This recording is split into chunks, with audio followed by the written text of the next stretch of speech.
اعوذ باللہ من الشیطان الرجیم بسم اللہ الرحمن الرحیم السلام علیکم ورحمۃ اللہ وبرکاتہ۔ زندگی جن زخموں سے بھری پڑی ہے اس کا علاج صرف سجدے میں ہے۔ سجدہ پریشانیوں کی دوا ہے، پریشانیاں بڑھ جائیں تو دوا کی مقدار بھی بڑھا دو۔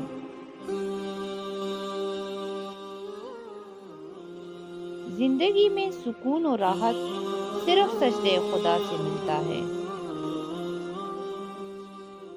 بہت قیمتی ہوتے ہیں وہ دکھ جو آپ کو سجدوں تک لے آتے ہیں۔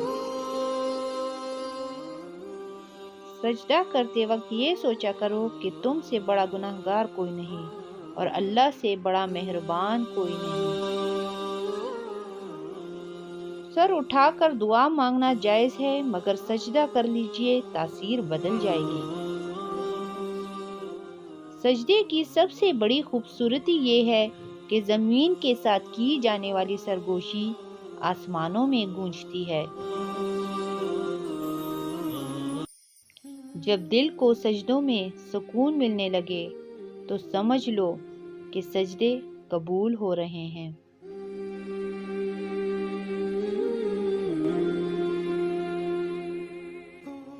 سجدہ بھی اسی وقت قبول ہوتا ہے جب صدر کے ساتھ دل بھی جھکے۔